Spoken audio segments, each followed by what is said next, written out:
11장. 죄송합니다. 예레미야 41장 1절.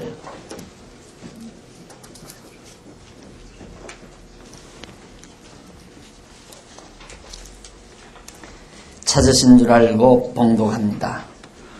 7월에 왕의 종친 엘리사마의 손자 느다니아의 아들 왕의 장관 이스마엘이 10사람과 함께 미스바로 가서 아이감의 아들 그다리아에게 이르러 미스바에서 함께 떡을 먹다가 느다니아의 아들 이스마엘과 그와 함께한 10사람이 일어나서 바벨론 왕의 그 땅 총독으로 세운 바 사바노 손자 아이감의 아들 그다리아를 칼로 쳐 죽였고 이스마엘이 또 미스바에서 그다리아와 함께한 모든 유다인과 거기 있는 갈대아 군사를 죽였더라. 41장 내용인데요. 교재 341페이지 위에서 두 번째 줄 보면 패망예언의 성취 내용이 거기 나옵니다. 예레미야 선지자를 통하여 하나님께서 유다가 패망할, 즉 예루살렘이 패망할 것에 대해서 예언을 했는데 그 예언이 그대로 성취되는 내용이다. 그래서 39장에서 40장 6절까지가 성의 함락과 포로, 예루살렘 성이 마지막 함락을 당합니다. 예레미야 선지자의 예언대로 그대로 예루살렘이 함락이 되고 결국 백성들이 많이 포로로 잡혀가고, 그리고서 40장 7절부터가 남은 백성의 순환 내용입니다. 그러니까 예루살렘은 망했지만은 유다 땅에 또 예루살렘 성중 안에도 더러 유다 자손들이 사로잡혀가지 않고 죽지 않고 남은 자손들이 있죠. 그 자손 백성들이, 유다 남은 백성들이 순환을 겪는 내용인데, 오늘 지금 41장 1절로 10절 내용은 무리들이 총독과 80여 명을 죽이고 백성을 잡아가는 그런 내용이 거기 나옵니다. 그러니까 41장 1절로 10절, 결국은 바벨론 느부갓네살 왕이 와서 유다에 총독을 세워놓고, 이제 자기 말을 잘 들을 수 있는 사람 총독을 세워놓고, 그리고는 이제 떠났는데 많은 무리들이 총독하고 그리고 80여 명을 다 죽여버렸어요. 느부갓네살 왕이 세운 총독을 죽였으니 이것은 대단한 일이죠. 폭동이 일어난 셈입니다. 쉽게 말하면. 그것이 이제 10절까지 나오는데, 이제 봉독해드린 말씀, 7월에 왕의 종친 엘리사마의 손자 느다니아의 아들 왕의 장관 이스마엘과 10사람이 함께 미스바로 쫓아갔습니다. 이제 폭동을 일으키기 위한 것들이죠. 여기도 7월에 구체적으로 달수까지 밝히죠. 이게 실제 역사적 사실이라는 사실이라는 것이 너무 분명하죠. 항상 역사 기록은 시기를 정확하게 하죠. 우리가 열왕기 상하, 역대기 상하, 사무엘 상하도 공부했지만 특히 열왕기 상하, 역대기 상하에 보면 그 연대기에 대해서 정확하게 말해줍니다. 무슨 왕 몇 년에, 지금은 우리가 서기, 단기, 주후 1989년, 1995년, 1997년 이렇게 주후를 사용을 하지만은 그때 당시는 어떤 연대를 기점으로 해서 말할 수가 없잖아요. 그러니까 어느 왕 몇 년, 그렇게 해서 그 연대기를 정확하게 잡아주곤 했습니다. 이 역사적인 사실이라는 뜻이거든요. 지금 여기도 바벨론 왕 느부갓네살이 와서 총독을 세워놓고 갔는데, 즉 왕의 종친, 그러니까 다윗 왕족이지요.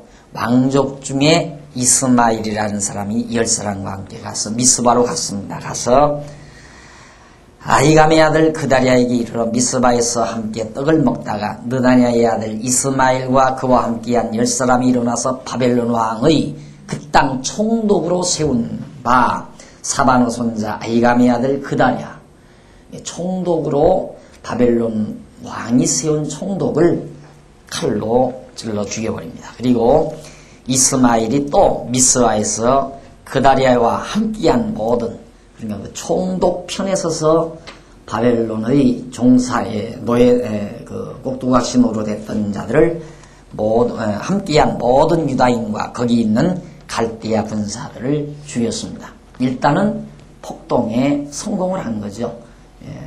왕족 다윗 왕족이. 그런 사건이 있은 이후 4절, 그가 그다리아를 죽인 지 이틀이 되었어도 이를 아는 사람이 없었더라. 전쟁 패전 이후에 가서 살짝 죽여버렸으니까 아무도 이틀이 지나도 지금처럼 정보 기관이 많은 것도 아니니까 전혀 모르고 있었습니다. 때에 사람 80명이 그 수염을 깎고 옷을 찢고 몸을 상하고 손에 소재물과 유향을 가지고 세겜과 실로와 사마리아에서부터 와서 여호와의 집으로 나아가려 한지라. 느다냐의 아들 이스마엘이 그들을 영접하러 미스바에서 나와서 울며 행하다가 그들을 만나 아히감의 아들 그다리아에게로 가자 하여 그들이 성 중앙에 이를 때 느다냐의 아들 이스마엘이 자기와 함께한 사람들로 더불어 그들을 죽여 구덩이에 던지니라. 또 그 총독을 만나러 가는 사람들, 총독을 가서 상봉하려고 가는 사람들마저 바로 이 이스마엘이 자기와 함께한 10여 명의 동료들과 함께 다 죽여버리고 말았습니다. 8절, 그 중에 10사람은 이스마엘에게 이르기를 우리가 밀과 보리와 기름과 꿀을 밭에 감추었으니 우리를 죽이지 말라 하였으므로 그가 그치고 그들을 그 형제와 함께 죽이지 아니하였더라. 이 약은 사람들이, 지혜로운 사람들이, 야, 우리는 곡식을 감추어 두었다. 전쟁 직후에 식량만이란 이루 말할 수 없죠.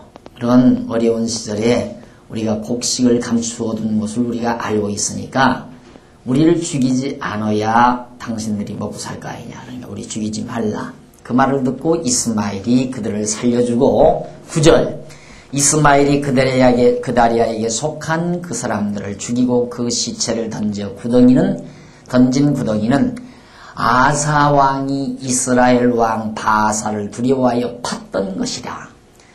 과거에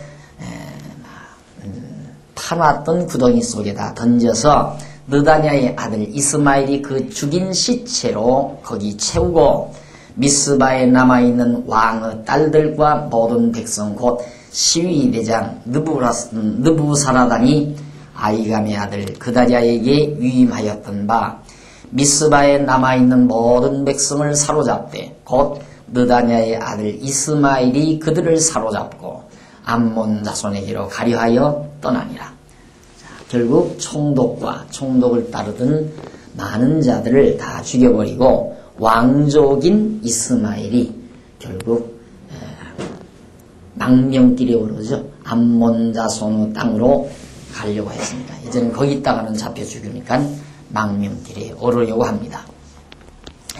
그것이 이제 10절까지의 내용이었고요.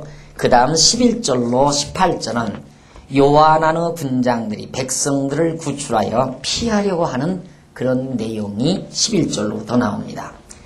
가레아의 아들 요한안과 그와 함께 있는 모든 군대 장관이 느다냐의 아들 이스마엘의 행한 모든 악을 듣고 그때야 결국 그 당시에 총독 하에서 군대 장관 노릇하고 있었던 요한안이라는 사람이 드디어 알게 됩니다. 야, 총독도 죽이고 그리고 그를 따르던 많은 자들이 피살을 당했는데 이스마엘이 그 일을 행했다 하는 그 악한 일을 듣고서는 12절 모든 사람을 데리고 느다냐의 아들 이스마엘과 싸우러 나가다가 기브온 큰 물가에서 그를 만나매 이스마엘과 함께 있던 모든 백성이 가레야의 아들 요하난과 그와 함께한 모든 군대 장관을 보고 기뻐한지라.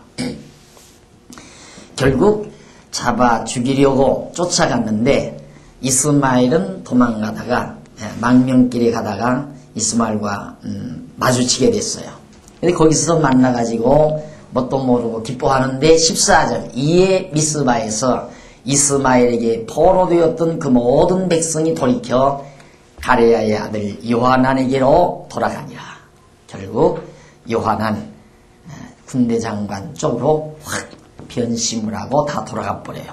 느다냐의 아들 이스마엘이 8사람과 함께 요하난을 피하여 암몬 자손에게로 도망쳐버리고 말았습니다. 그러니까 이스마엘을 추종했던 혁명군이죠. 쉽게 말하면 혁명군을 추종했던 그런 자들이 변심을 하고 돌아가 버리고 왕족인 이스마엘을 따르는 8사람과 함께 겨우 목숨을 건져서 암몬 자손에게로 망명길에 오른 것입니다. 그때 이제 16절 가레야의 아들 요하난과 그와 함께하는 모든 군대 장관이 느다냐의 아들 이스마엘이 아이감의 아들 그다랴를 죽이고 미스바에서 잡아간 모든 남은 백성 곧 군사와 여인과 유아와 환관을 기브온에서 빼앗아 가지고 돌아와서 애굽으로 가려 하여 떠나 베들레헴 근처에 있는 게롯 김함에 머물렀으니 이는 느다냐의 아들 이스마엘이 바벨론 왕의 그 땅 총독으로 세운 아이감의 아들 그다랴를 죽였으므로 그들이 갈대아인을 두려워함이었더라. 일단 이스마엘 그러니까 혁명군 순익인 왕족인 이스마엘이 암몬 자손에게로 살짝 목숨을 숨겼다가 그 뒤에 요하난과 그와 함께한 모든 군장들 그들이 군장이 느다냐의 아들 이스마엘이 아이감의 아들 그다랴를 죽이고 미스바에서 잡아간 모든 남은 백성 곧 군사와 여인과 유아와 환관 남은 자들을 다 데리고 기브온에서 빼앗아 가지고 이제 돌아왔습니다. 돌아와 가지고 애굽으로 내려가려 하여 베들레헴 근처에 있는 겟롯 기맘 기맘의 여관이라고 그러는데요. 그 여관에 머물렀을 때였습니다. 이는 느다냐의 아들 이스마엘이 누구를 두려워해요? 당연히 바벨론 왕 갈대아인들을 두려워할 수밖에 없죠. 그들에게 붙잡히는 날에는 왕족인 이스마엘이 죽게 되니까 할 수 없이 이제 애굽으로 피하기 위해서 도망을 가려고 하는 그런 상황이 18절에 지금 18절까지 나와 있습니다. 이처럼 남아있는 유다 땅에 남아있는 백성들도 여러 가지로 서로 죽이고 또 죽이려고 하는 이런 처지에서 순환을 겪는 내용이 18절까지 41장 18절까지 기록이 되어 있습니다. 그 다음 이제 42장에서 43장은 남은 백성들의 불순종 장면이 나옵니다. 거기 그래도 아직도 유다 땅에 많은 백성이 남아있는데 그들이 순종하지를 않아요. 전쟁 직후 여러 가지 어려운 일도 있고 한데도 백성이 전혀 순종하지 않는 그런 장면이 42장과 43장에 소개됩니다. 한번 보십시다. 1장 1절로부터 6절까지 보면 남은 백성이 하나님의 뜻을 묻고 순종할 것을 맹세를 합니다. 이에 모든 군대의 장관과 가레야의 아들 요하난과 요사야의 아들 여사냐와 백성의 작은 자로부터 큰 자까지 다 나와 선지자 에레미야에게 이르되 당신은 우리의 간구를 들으시고 이 남아있는 모든 자를 위하여 당신의 하나님 여호와께 기도하소서. 당신이 목도하시거니와 우리는 많은 중에서 조금만 남았사오니 다 잡혀가고 겨우 우리 조금만 남았습니다. 당신이 하나님 여호와께서 우리의 마땅히 갈 길과 할 일을 보이시기를 원하나이다. 예레미야에게 당부를 했습니다. 그러니까 남아있는 민족의 지도자들이죠. 남아있는 유다 민족의 지도자들이 예레미야에게 나아가서 당신이 우리를 위해서 한번 모든 자를 위해서 기도를 하시고 그리고 당신이 목도하시거니와 우리는 많은 중에 조금만 지금 남았습니다. 백성이 지금 얼마 안 남았습니다. 그러니 당신이 하나님 여호와께서 우리의 마땅히 갈 길 그리고 할 일을 보이시기를 원합니다. 우리를 지도해 주십시오.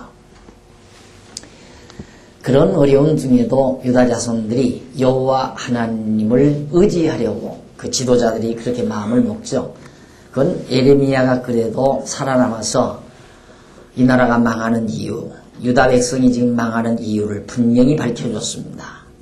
열조 때부터 하나님께서 이 민족을 사랑하고 또 여호와 경외하도록 가나안 땅에 인도해서 지금까지 하나님께서 보호하고 지키셨지만 그러나 유다 백성들은 하나님을 저버리고 우상 섬기고 그리고 역시 아세라, 바알신 이런 등등 하나님이 제일 미워하는 일들을 저지르면서 하나님 앞에 제사를 드리지 않고 번제도 드리지 않고 절기도 지키지 않고 이런 것들이 원인이 돼서 너희가 바벨론에게 반드시 망한다. 그렇게 예언했는데 예언대로 진짜 바벨론이 와가지고 예루살렘을 함락시켰거든요.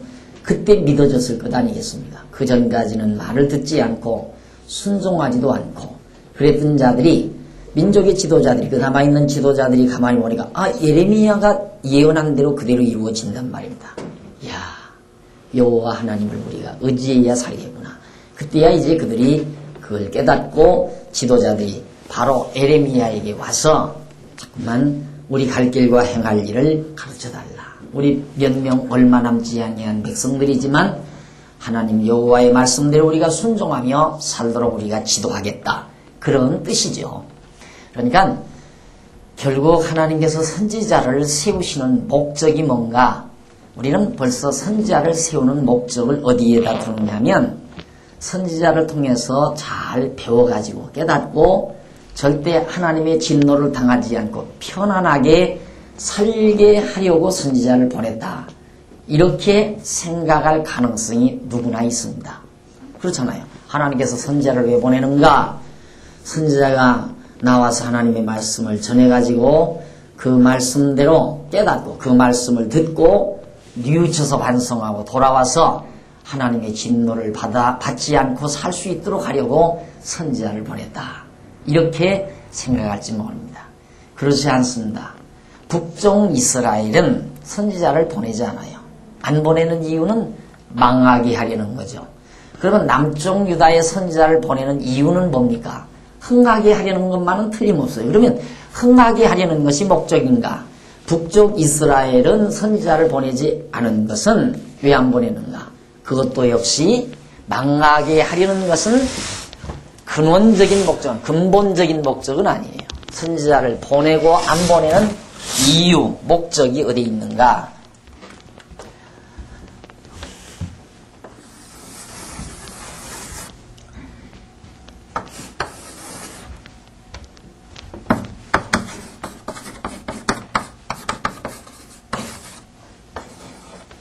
이스라엘,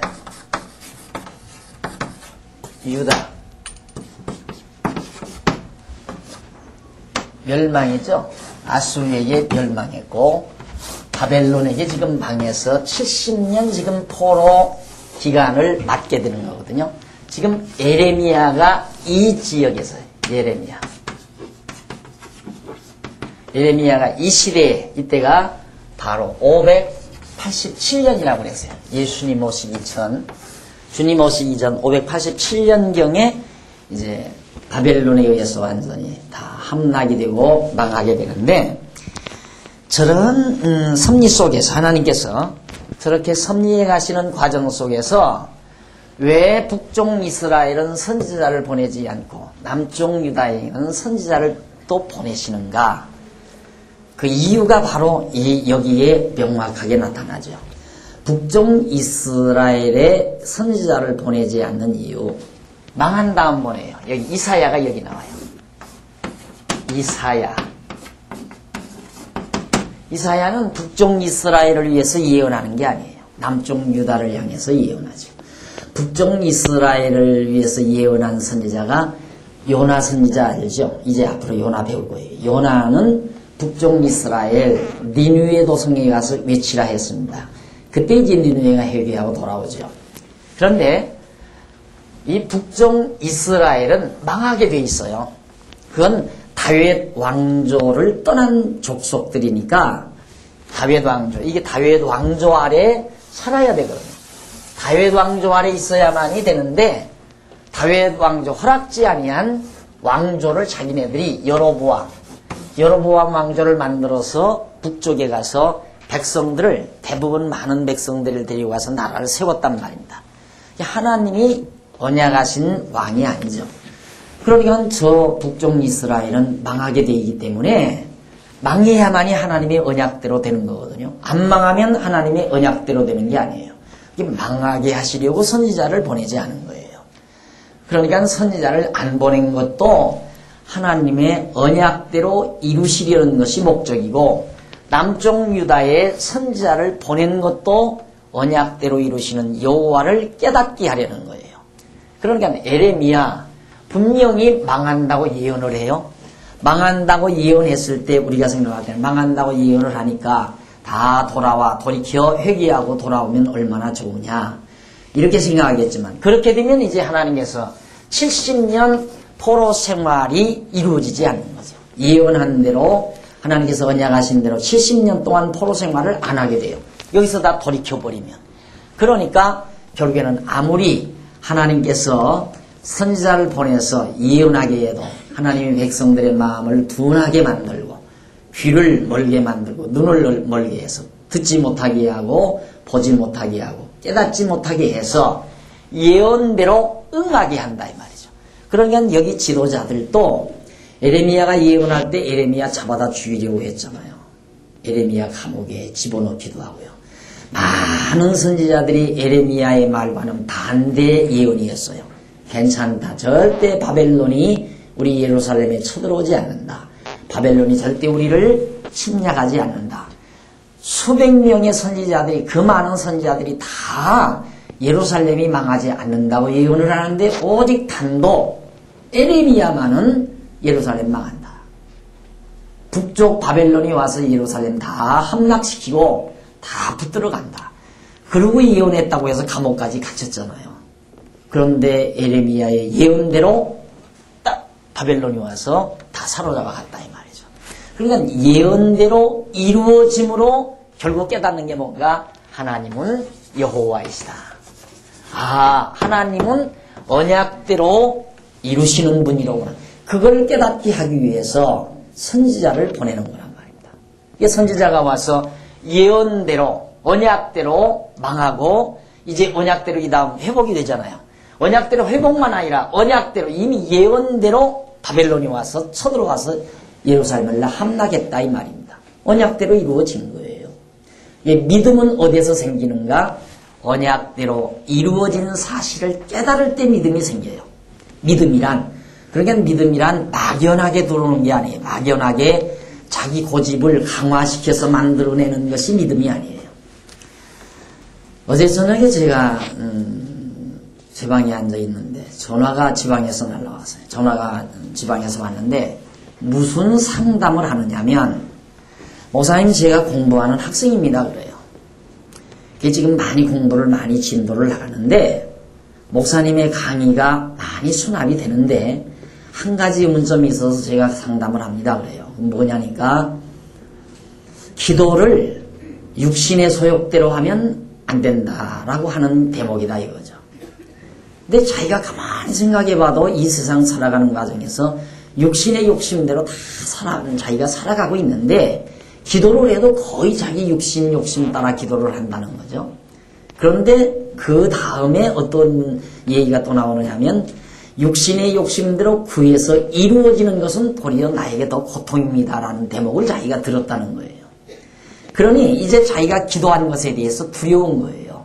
그러면서 자기는 지금 굉장히 어려운 상황이 있는데 하나님이 이 어려운 상황 속에서 나를 좀 붙들어서 나를 건져내 주시라고 그렇게 기도를 하는데 이렇게 기도를 해도 되느냐는 상담이었어요.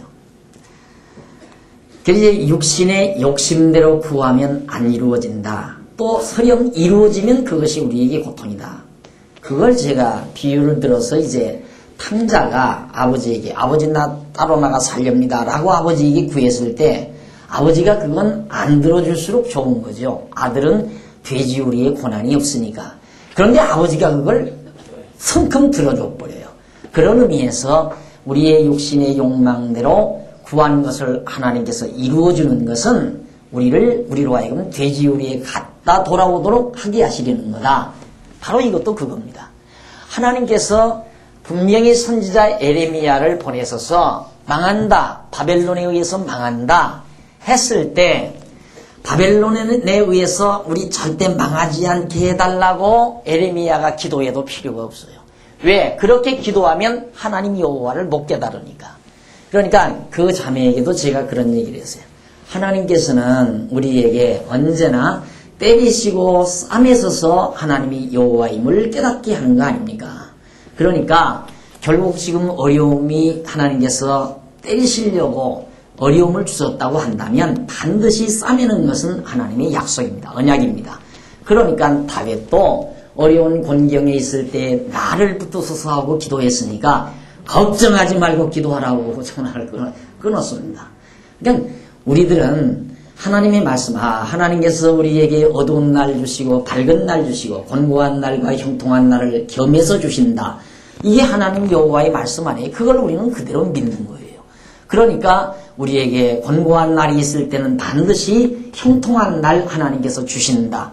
때리셨으면 반드시 싸매어 주신다는 확신을 가지고 하나님 여호와를 의지하게 되는 거죠. 그래서 믿음이 생기는 거 아니겠어요? 언약대로 이루어지는 것을 통해서 믿음을 키워가세요.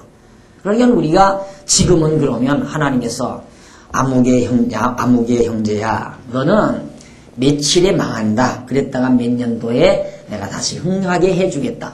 그렇다면 그게 성경 계시가 되는 거죠. 그걸 성경에다 기록하면 그게 성경이 되는 거예요. 이제는 성경 계시는 끝이 났어요.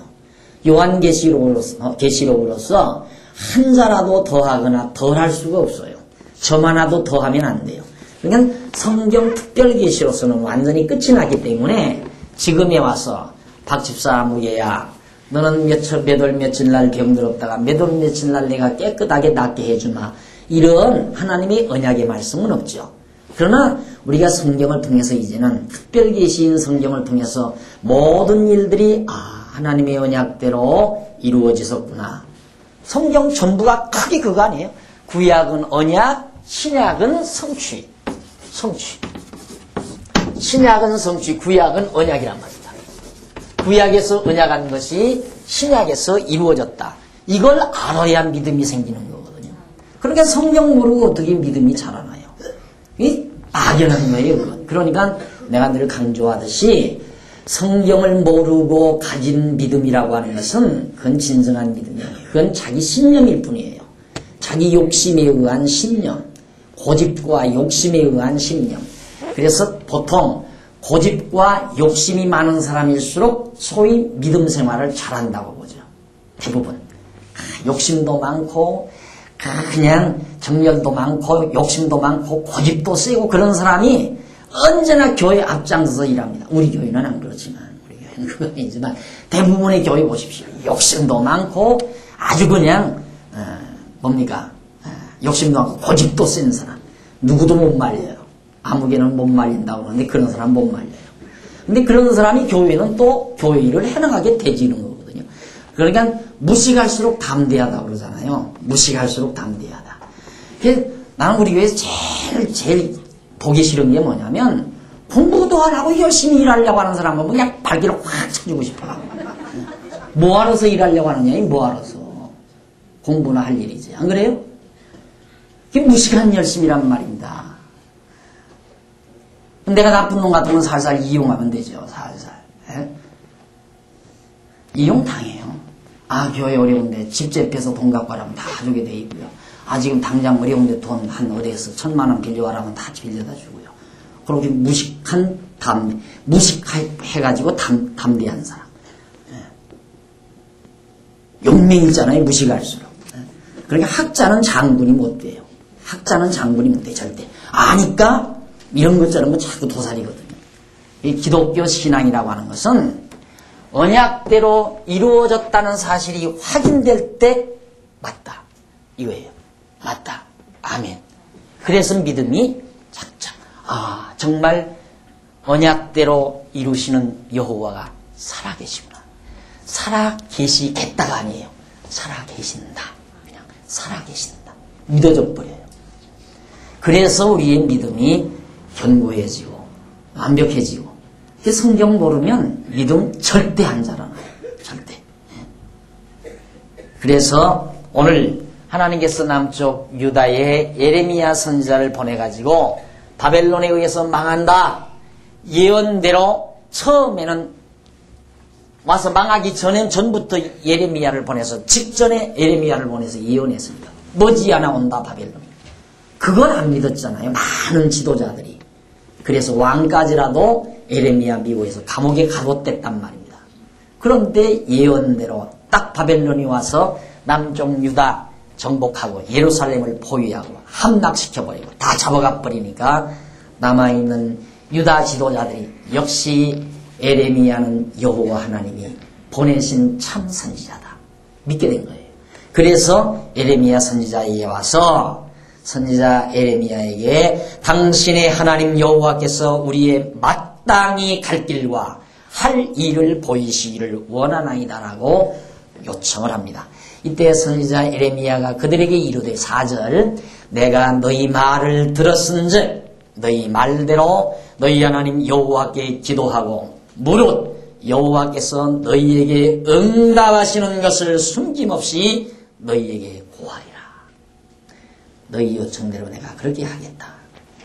5절 그들이 예레미야에게 이르되 우리가 당신의 하나님 여호와께서 당신을 보내사 우리에게 이르시는 모든 말씀대로 행하리이다. 여호와는 우리 중에 진실무망한 증인이 되시옵소서. 우리 중에 여호와께서 진실무망한 증인이 되어달라. 우리가 당신을 우리 하나님 여호와께 보내면 예레미야에게 하는 말이에요. 백성들이 여호와께 보내는 이유는 그의 목소리가 우리에게 좋고 좋지 아니함을 물론하고 청종하려 함이라. 여호와의 말씀이 좋든 나쁘든 간에 우리가 순종하려고 합니다. 이게 믿음 아니에요? 그만큼 믿음이 자라는 거예요. 왜? 예레미야의 예언대로 이루어진 것을 보고 나서야 예루살렘 망한다 라고 하는 예언을 통한 언약의 말씀대로 그대로 예루살렘이 바벨론에 의해서 함락되고 망하는 것을 보고 난 유다의 남은 민족의 지도자들은 여호와 하나님 정말 살아계시구나. 이제는 여호와의 말씀이라면 우리에게 좋든 나쁘든 관계없다. 여호와의 말씀은 우리가 철저히 청종해야 되겠다. 예레미야 선지자여, 당신을 여호와께 보내는 이유는 여호와께로부터 우리들에게 좋은 말씀만 들으려는 게 아닙니다.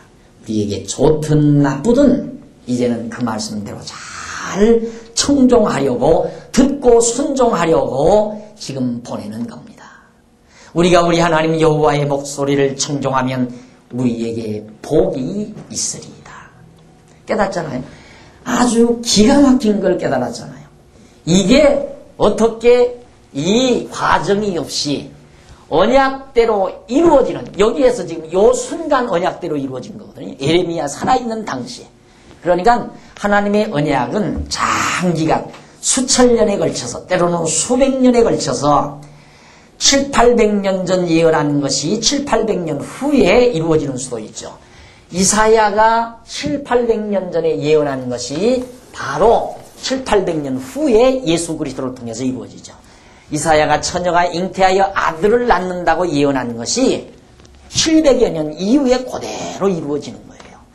또 훨씬 더 올라가서 쭉 올라가서 아브라함에게 하나님께서 언약하신 그 언약의 말씀이 다윗 때 와서도 이루어지고 그 언약의 말씀이 그대로 이 시대에 와서도 이루어지는 장기간의 긴 역사 과정에서 언약대로 이루어지고 가장 길게 이루어지는 것은 제일 먼저 첫 아담인 아담. 첫 아담에게 언약하신 것이 둘째 아담 예수 그리스도를 통해서 이루어졌고 이루어져 가고 있고 반드시 이루어질 것. 첫 아담을 통해서 언약하신 언약의 말씀, 생육하고 번성하고 땅을 정복하고 그리고 다스리라 하는 이 언약의 말씀이 첫 아담 때 언약한 것이 둘째 아담을 통해서 예수의 씨로 거듭나고 중생하며 계속 번창하지요. 그리고 땅 끝까지 이르러 복음으로 계속해서 정복해 가다가 마지막 판에 천년왕국 때 예수 그리스도께서 만왕의 왕이 되셔서 온 세상을 다 다스리게 될 미래에 대한 약속, 미래에 이루어질 것. 그러니까 첫 아담에게 언약한 것이 둘째 아담 예수를 통해서 이루어지고 있고 이루어질 것이고 현재 이루어져 가고 있고 반드시 이루어 완성된다. 이것을 우리가 현재 지금 보고 있고 느끼고 있는 것입니다. 그걸 알아야 믿음이 생기는 거예요. 그걸 알아야. 안 그러고 어떻게 믿음이 생겨요? 절대 믿음 생기는 방법은 오직 유일한 그 한 가지예요. 하나님의 언약대로 이루어지는 것이 확인돼야 믿어진다. 아니 생각해 보세요.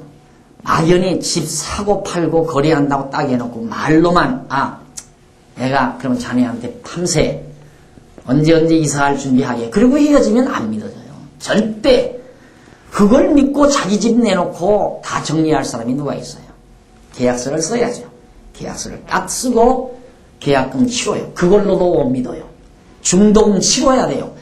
조금 더 믿어져요. 그 다음 중동 치러가지고 안 돼요. 말동 치르고 저 사람 이사 나가고 내가 이사 들어야 믿어져요. 이제는 내가 이 집으로 들어가는구나. 그렇게 믿음이 계약대로 하나하나 이루어질 때 믿어지는 것처럼 오늘 우리의 신앙도 하나님의 언약대로 이루어지는. 그런데 요 간단히 에레미야 생전에 에레미야가 바벨론이 와서 친다. 이것이 바로 그 생전에 그대로 이루어졌다 이 말이죠. 그것을 유다의 민족 지도자들이 보고 이제는 하나님 여호와의 말씀 좋든 나쁘든 우리가 다 청종하려고 합니다. 왜? 그 목소리에 청종해야 우리에게 복이 되기 때문에 그걸 깨닫게 된다 이 말이에요. 그러니까 우리도 참 성도들이 되게 믿음이 언제 크는가. 어려움 당하고 나면 반드시 부쩍부쩍 커요. 어려움 당하고 나서야 커요. 어젯밤에도 어느 성도님 한 분이 어려움을 겪는 성도님하고 전화를 했는데 내가 가만히 있어보니까 이래서는 안 되겠구나 싶어서 이제 힘을 내고 공부를 하려고 오늘 오셨나 모르겠다. 이름 안 밝히게 걱정하지 말아요. 왔더라도. 그런 얘기를 해요. 하나님께서 믿음을 키우시려고. 나야 그거 알죠. 어려움 주는 이유가 믿음을 키우시려고. 그러니까 때리시고 싸매신다는 말로만 그런가 보다. 여기서 공부할 때는 대부분 다 그래요. 근데 매 맞고 나음 받아본 분은 맞아 이러거든요. 그러니까 나이 많이 드신 이 권사님 측에서는 가끔 강의할 때 보면 아멘 맞아 이러고 소리가 나오는데 저쪽에서는 안 나. 저쪽에서 그런가 보다. 저런 얘기가 있구나. 그러고 있어요. 그러다가 이제 자기가 생활 속에서 실제로 어려움 겪고 나면 참말로 그럴까? 하나님이 나를 사랑해서 이런 어려움 줬나? 그리고는 자꾸 의심도 해보고 그럴까? 어떻게 하다가 내가 잘못했으니까 그랬겠지. 내 잘못해서 망했지 뭐 하나님이 망하게 해서 망했을까? 잘된 것도 내가 어떻게 재주 좋아서 잘 됐지. 이런 생각을 하고 살다가 그게 안 되고 나면 그때야 하나 자기 자신이 느끼게 되고 깨닫게 돼서 맞아 정말 맞구나. 그래서 하나님이 때리시고 싸매신다는 이런 말씀이 자기 생활 속에서 실제로 이루어져 나가는 과정들이 있어야 믿음이 자라나게 된다 이 말이에요. 그게 믿어진다 이 말이에요. 그래서 하나님께서는 때로 우리를 아프게도 하고 우리를 위로도 해 주시오. 이런 과정을 하나님이 섭리하시는 이유가 거기 있는 겁니다.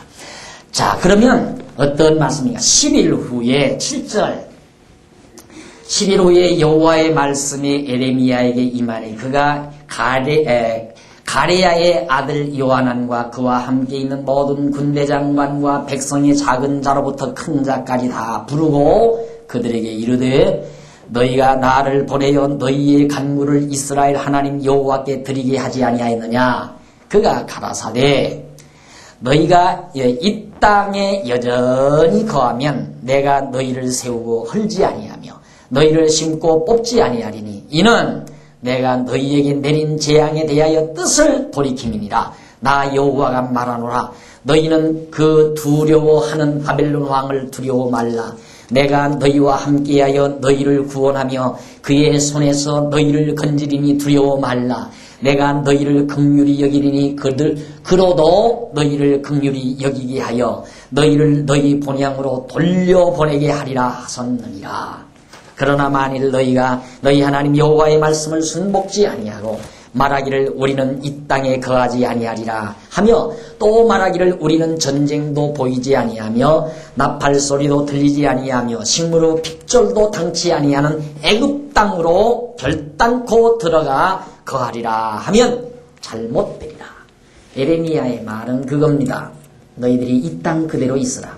하나님께서 일부 그래도 이 유다 땅에 너희들을 남겨놓았으니까 하나님께서 너희들 이 땅 떠나지 말고 여기서 살란다. 어려움이 있지만은 이대로 살면 너희를 뽑아내지 않고 그대로 이 땅에 심어서 왜? 이 땅 70년 후에 다른 동족들 잡혀간 동족들 돌아오지 않냐? 돌아올 거 아니에요. 그러니까 남아있는 너희들 이제 내 말대로 여기 떠나지 않고 여기 있으면 여기 그대로 놔둘 테니까 내 말대로 떠나지 말라. 그러나 만일 너희가 아이고 전쟁 소리 또 전쟁 나면 어떻게 싫다 하고 망명 떠나면 다시 말해서 애굽으로 우리 가겠다 하고 돌아가게 되면 그것은 잘못하는 것이다. 15절 너희 유다의 남은 자여 이제 여호와의 말씀을 들으라. 만군의 여호와 이스라엘의 하나님이 이같이 말씀하시되 너희가 만일 애굽에 들어가서 거기 거하기로 고집하면 너희의 두려워하는 칼이 애굽 땅으로 따라가서 너희에게 미칠 것이요 너희의 두려워하는 기근이 애굽으로 급히 따라가서 너희에게 임하리니 너희가 거기서 죽을 것이라. 무릇 애굽으로 들어가서 거기 우거하기로 고집하는 모든 사람은 이같이 되리니 곧 칼과 기근과 연병에 죽을 것인즉 내가 그들에게 내리는 재앙을 벗어나서 남을 자 없으리라. 왜 그런지 아세요? 말 안 들었다고 그러는 게 아니에요. 떠나지 말라 해서 왜 떠나지 말아야지 왜 떠나느냐? 그 보복심에서 그러는 게 아니에요. 만약에 백성들이 여호와께서 떠나지 말라 했는데 저들 마음대로 떠나서 애굽에 가서 편안하게 거처하고 살게 되면 우리가 그때 판단 잘했지. 공연히 에레미야의 말 듣고 유다 땅에 머물렀으면 우리는 그때 다 끝났다. 그래서 자기들이 잘났다 이거죠. 우리가 판단 잘했고 우리가 참 지혜로웠고 그때 지혜롭게 우리가 처신을 했다. 그때 떠났으니까 애굽에 와서 그래도 우리들이 전쟁 없이 이렇게 편안하게 잘 살게 됐다. 이러면 하나님은 뭐예요 그러면? 여호와는 뭐예요? 지금 여호와께서 이런 어려움을 주는 것은 당신이 여호와이심을 깨닫게 하려는 건데 도리어 반대 현상이 나타나잖아요. 더 잘났다고 난리친다. 더 잘났다고. 유다 땅에서 떠나가가지고 야 우리가 이제 살았다. 그때 에레미야 말 들었으면 우리는 다 죽었어. 유다 땅에서. 그때 떠나기 잘했어. 이렇게 되면 자기들이 더 높아지고 여호와 하나님은 아야 더 잊어버리게 된다 이 말이에요. 그러니까 다 죽여버려. 따라가서 죽이겠다 이 말이에요. 애굽 땅까지 쫓아가서 내가 죽여버리겠다. 분풀이가 아니에요. 분풀이가. 이유가 있어요. 그렇게 죽이는 이유가. 그러니까 지도자들은 분명히 좋은 일이든 나쁜 일이든 순종하려고 하지만은 백성들이 말을 안 듣고 지도자들이 암만 예레미야의 말을 가서 백성들에게 전해도 백성들이 듣지 않고 애굽으로 도망가 버리면 어떻게 해요? 지금 그걸 얘기해 주는 겁니다. 18절로부터 22절까지 보면 거짓으로 맹세했으니 재앙으로 멸하실 것을 알라고 그렇게 말씀합니다. 만군의 여호와 이스라엘의 하나님이 이같이 말씀하시되 나의 노와 분을 예루살렘 거민에게 부은 것 같이 너희가 애굽에 이른 때에 나의 분을 너희에게 부으리니 너희가 가증함과 놀램과 저주와 치욕거리가 될 것이라. 너희가 다시는 이 땅을 보지 못하리라 하시도다. 애굽으로 도망가게 되면 다시 못 보고 다 멸망한다. 유다의 남은 자들아, 여호와께서 너희 일로 하신 말씀에 너희는 애굽으로 가지 말라 하셨고 나도 오늘날 너희에게 경계한 것을 너희는 분명히 알라. 너희가 나를 너희 하나님 여호와께 보내며 이르기를 우리를 위하여 우리 하나님 여호와께 기도하고 우리 하나님 여호와께서 말씀하신 대로 우리에게 구하라. 우리가 이 일을 행하리라 하여 너희 마음을 속였느니라. 그러니까 언제는 하나님 말씀대로 그대로 순종하겠다고 해놓고는 정작 말하니까 안 듣고 애굽으로 도망간다. 가만 안 놔두겠다 이거야 하나님께서. 그러니까 결국 하나님께서 애굽으로 가지 말라. 왜? 애굽 땅 종되었던 집에서 인도하여 냈는데 아브라함에게 약속할 때 너희들이 이방에 가서 400년 종살이한다. 언약하시고 언약대로 400년 동안 애굽에 가서 종살이한 것을 하나님께서 건전해 주셨단 말입니다. 그러니까 항상 이스라엘 백성에게는 하나님의 이름 앞에 서술이 붙어요. 어떤 서술이 붙느냐면 애굽 땅 종되었던 집에서 인도하여 내신 여호와 하나님. 그게 서술이에요. 애굽 땅 종되었던 집에서 인도하여 내신 여호와. 이게 가장 지금 여호와 하나님을 이스라엘 백성들에게 알리고자 하는 하나님의 섭리예요. 애굽 땅에서 너희를 인도하여 냈다. 누가? 내가. 그런데 너희들이 다시 애굽으로 들어간다면 야, 애굽 땅에서 인도하여 내기는 뭐가 인도해 내냐? 우리들이 지금 애굽 땅에 살고 있는데 그러니까 애굽 땅에 사는 백성들이 애굽 땅 종되었던 집에서 인도하여 내신 여호와를 기억할 리가 없죠. 안 그래요? 그 하나님을 섬길 필요가 없고 자기들은 애굽 땅에 살고 있는데 뭐하러 애굽 땅에서 인도하여 내신 여호와가 필요해요? 애굽 땅에서 잘 먹고 잘 사는데. 하나님께서는 애굽의 그 강팍한 바로 왕의 밑에서 400년 동안 종살이하게 해놓고 그 어려운 속에서 인도하여 내심으로 여호와를 잊지 않고 기억하게 하시려는 하나님의 깊은 섭리가 거기에 담겨져 있는데 백성들이 다시 애굽으로 내려간다? 그걸 하나님이 용납 안 하신다 이 말이에요. 오늘 우리들도 가장 기억하는 게 뭡니까? 죄와 사망의 법에서 건전해 주신 여호와 하나님. 누구를 통해서? 예수 그리스도를 통해서. 이스라엘 백성들은 모세를 통해서 애굽 땅에서 인도하여 내셨지만 오늘 우리는 모세보다도 더 우월하신 예수 그리스도를 통해서 죄와 사망의 법에서 인도하여 내신 하나님 여호와를 우리는 믿고 경외하는 것이라 이 말입니다. 그래서 항상 우리는 죄의 권세에 대해서 항상 우리들이 죄의 권세 아래 살 수는 없잖아요. 거기에 살면 죄에서 무슨 우리를 하나님께서 건져내 주셨느냐 하고 그렇게 여호와 하나님을 믿을 리가 없으니까. 그래서 예수 그리스도를 통해서 우리는 죄와 사망의 법에서 완전히 건져내 주셔서 해방받게 해 주신 것입니다. 이것이 바로 지금 에레미야 선지자를 통해서 여호와께서 애굽으로 가지 말라는 내용이죠. 21절 너희 하나님 여호와께서 나를 보내사 너희에게 명하신 말씀을 내가 오늘날 너희에게 고하였어도 너희가 그 목소리를 도무지 순종치 아니하였은즉 너희가 가서 우거하려 하는 곳에서 칼과 기근과 연병에 죽을 줄 분명히 알지니라. 경고를 단단히 해줬습니다. 그리고 43장 넘어가서 계속해서 남은 백성에 대한 불순종에 대해서 계속 말씀합니다. 1절로 7절 사이에서 백성이 선지자의 말을 거역하고 애굽으로 내려가는 불순종의 장면이 나옵니다. 참, 이걸 보면 인간이 얼마나 사악하다는 걸 알 수 있잖아요. 에레미야가 모든 백성에게 그들의 하나님 여호와의 말씀 곧 그들을 하나님 여호와께서 자기를 보내사 그들에게 이르게 하신 이 모든 말씀을 다 말하며 호사야의 아들 아사랴가 가레야의 아들 요하난과 및 모든 교만한 자가 에레미야에게 말하여 가로되 네가 거짓을 말하는도다. 금방 에레미야들은 거짓 예언한다 이거예요. 왜? 자기들에게 불리한 것. 왜 지금 예루살렘에 살기가 두려우니까 언제 또 바벨론이 또 들어올지 모를까. 지금 세 차례 와서 붙들어 갔으니까 인간적 생각으로 봐서는 하나님께서 분명히 야 너희들 또 어디로 피해라. 모압으로 피해라. 암몬 땅으로 피해라. 에돔 땅으로 피해라.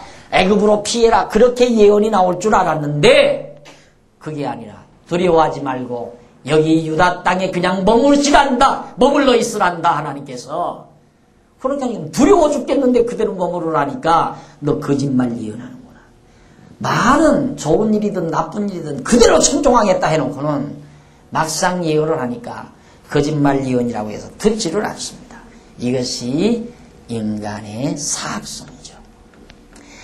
우리 하나님 여호와께서는 너희는 애굽에 거하려고 그리로 가지 말라고 너를 보내어 말하게 하지 아니하셨느니라. 언제 여호와께서 애굽으로 가지 말란 말 너에게 한 일이 없을 거다. 그런데 너 왜 거짓말하느냐. 이는 3절 네리야의 아들 바룩이 너를 꼬드겨서 살살 유혹을 해서 여기 꼬드겨서 우리를 대적하여 갈대아인의 손에 붙여 죽이며 바벨론으로 잡아가게 하려 함이니라. 그거니 너 지금 그 바룩이라는 사람이 널 꼬드겨서 그렇게 예언해가지고 유다 땅에 그대로 머물러 있다가 갈대아 바벨론 사람들이 와서 몽땅 또 우리 잡아가게 하려고 그렇게 지금 너 예언하게 한 거다 이거죠. 이에 가레야의 아들 요하난과 모든 군대장관과 모든 백성이 유다 땅에 거하라 하시는 여호와의 목소리를 청종치 아니하고 가레야의 아들 요하난과 모든 군대장관이 유다의 남은 자 곧 쫓겨났던 열방 중에서 유다 땅에 거하려 하여 돌아온 자 곧 남자와 여자와 유아와 왕의 딸들과 시위대장 느부사라단이 사바노 선자 아이가모 아들 그다리아에게 넘겨준 모든 사람과 선지자 에레미야와 네리야의 아들 바룩을 용서하고 애굽 땅에 들어가 다바네스에 이르렀으니 그들이 여호와의 목소리를 청종치 아니함이 이러하였더라. 아야 예레미야 선지자까지 붙들어 가지고 왔어요. 애굽 땅으로 다 그냥 남아있는 유다 땅에 남아있는 백성들을 몽땅 그 지도자들이 예레미야한테 와서 그러니까 믿음 한 번 믿었을 때 그대로 믿어지면 얼마나 좋겠어요. 그러잖아요. 막 여러분 어려운 시련 속에서 건져내줬을 때 이제는 죽는 날까지 오직 여호와의 뜻을 따라 하나님의 말씀대로 그렇게 이 땅에서 하나님의 영광을 위해서 살아야 되겠다. 그때 고마움 죽는 날까지 하나님께서 우리의 영혼을 탁 부르는 날까지 하나도 변함없이 산다면 얼마나 좋을까요? 근데 그게 아니잖아요. 이번에도 어디 병원에 입원 같아요. 목사님 저 남은 이제 목사님 뵈러 갈 거예요. 교회 갈 거예요. 건강했을 때 내가 통사정을 하죠. 그 통사정 해야 될 사람이었기 때문에 내가 통사정을 했어요. 그러지 말고 나오시라고. 집사까지 했던 우리 산하교회 집사까지 했던 분이거든요. 우리 노예 산하. 근데 여기 와서 한동안 잘 하더니만 무슨 변죽이 났는지 안 나와요. 그래도 내가 계속 그래도 우리 노예 산하에 있었던 집사이기 때문에 건면을 몇 번에도 안 하거든. 병원에 입원했어요. 갔더니 이제 정신이 돌아와가지고 목사님 제가 벌 받았나 봐요. 하나님이 뭐 벌 주는 하나님인가. 그러면서 내가 얘기하면서 어때 좀 괜찮아지면 좋다고 그러면서 이제 목사님 갈 거예요. 고마움 좀 죽는 날까지 안 변하면 얼마나 좋을까. 네? 모르죠. 이제 건강 회복되면 한 달쯤은 잘 나오죠. 그러다가 참 그 의사가 참 의술이 좋아. 그 의사 덕분. 그 다음 이제 그러다가 하나님께서 좋은 의사 만나게 하셨다. 이렇게 나가죠. 그러다가 한 두서너 달 지나면 그 의사가 굉장히 유명한 대학에서 의술 공부를 했대. 박사학위를. 역시 그 의사 의술이 참 좋아. 서너 달만 지나도 마음이 그쪽으로 싹 돌아가요. 처음 낫게 할 때야. 하나님이 낫게 했다며. 의사는 없어져 버리죠, 그때야. 하나님이 낫게 하셨다. 한두 달 지나면, 그래도 하나님이 좋은 의사 만나게 해서. 서너 달 지나면, 참 의사가 기술이 참 좋다. 내가 이 의술이 발달한 시대에 태어나서 그래도 내가 이렇게 생명을 유지하는구나. 대여섯 달 지나면, 언제 내가 아팠던가. 여러분 지금 그러다가 여기 오신 분이 있을지도 몰라. 그러다. 아니 지금 금방 아니에요. 좋든 나쁘든 순종하겠습니다. 청종하겠습니다. 이래놓고는 청종이 무슨 청종이에요. 하나님께서 말하냐. 너 임마 왜 거짓말하냐. 너 바룩한테 바룩이 너 꼬드겨서 우리 다 여기 유다 땅에 머물러 있는 거 바벨론 사람 아수르 사람들이 와서 몽땅 또 잡아가게 하려고 너 그따구 소리 하느냐. 하나님께서 절대 이 땅 떠나지 말라고 그런 예언 안 했다. 그러면서 에레미야까지 다 사로잡아가지고 애굽으로 도망치는 이 미련스럽고 곰탱이 같은 백성들. 그러니 하나님께서 한 번 연습시켜서 되겠어요. 그래 광야에서 40년, 애굽에서는 400년, 광야에서는 40년이라는 긴 세월. 아프게 했다가 낫게 했다가 곤고하게 했다가 형통하게 했다가 시련 주었다가 하나님께서 위로해 주었다가 울게 했다가 웃게 했다가 그런 세월이 40년 세월이에요. 자, 인생 한 10년만 그냥 신나게 쌈박 살고 죽으면 얼마나 좋을까요? 안 그래요? 10년도 길어 사실은. 이놈의 고달픈 인생. 근데 뭐가 그렇게 좋아서 죽자사자 그냥 막 100살, 200살 살려고 그러는지 몰라. 이 고달픈 인생. 안 그래요? 하나님께서 살게 하는 이유예요. 근데 우리는 좋은 것만, 어떻게 되게 좋은 일만 있을 거라는 상상 속에서 오래 살라고 그러죠. 이제 진짜 좋은 걸 몰라서 우리들이 그러는 거예요. 근데 하나님 그렇게 우리들 생각대로 아주 그냥 빨간 장밋빛처럼 우리 인생을 그렇게 엮어주시지 않아요. 착각하면 안 돼요. 그래야 우리의 믿음이 자라나니까.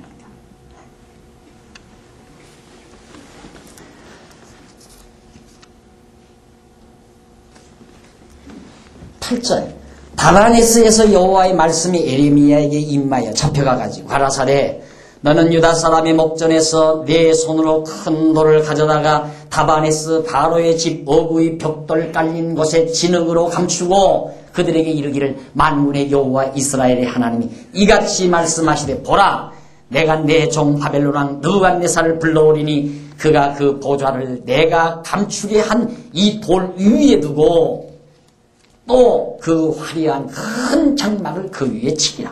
애굽은 공연이 지금 한탕 얻어맞는 거예요. 유다 사람들이 애굽으로 돌아가니까 바벨론을 애굽으로 보내서 그냥 치게 만드는데 돌 하나를 굴려다가 몰래 진흙으로 감춰놓으라고 그랬어요. 왜? 그 돌덩어리 위에 느부갓네살 왕의 보좌를 거기다 만드는가 안 만드는가 봐라 이 말이에요. 이렇게 하나님께서 분명하고 절대로 헷갈리지 않게 확실히 믿어지도록 한다 이 말이죠. 생각해보세요. 이사야가 예언할 때도 여자가 잉태하여 아들 낳는다 하면 아들 다 여자가 잉태하여 아들 낳지. 안 그래요? 그런데 어김없이 빈틈없이 처녀가 잉태해야 아들 낳는다. 처녀가 잉태해서 아들 낳는 법은 진짜 실제로 처녀, 법적 처녀 말로 실제로 순수 처녀가 애기 낳는 법은 없잖아요. 그렇게 하나님께서 헷갈리지 않게 예수가 분명함을 믿게 하듯이 하나님 장난하는 것 같잖아요. 돌 하나 굴려다가 갖다가 진흙으로 덮어놔라. 그리고 예언해라. 바벨론 왕이 쳐들어와서 그 위에 보좌를 청하고 애굽을 치나 안 치나 보나 그거 한번 확인해 보도록 해라. 그 장막을 그 위에 치리라. 11절 그가 와서 애굽 땅을 치고 죽일 자는 죽이고 사로잡을 자는 사로잡고 칼로 칠 자는 칼로 칠 것이라. 내가 애굽 신들의 집에 불을 놓을 것인즉 느부갓네살이 그들을 불사르며 그들을 사로잡을 것이요 목자가 그 몸에 옷을 두른 같이 애굽 땅을 자기 몸에 두르고 편안히 그곳을 떠날 것이며 그가 또 애굽 땅 베스메스의 주상들을 깨뜨리고 애굽 신들의 집을 불살이라 하셨다 할지니라. 애굽 멸망시킨다고 예언하도록 해라. 이것이 13절까지의 말씀입니다. 진드기 한번 생각하시면서 커피 빨리 마시지 말고 조금씩 마시면서 과거를 한번 되씹어 보십시오.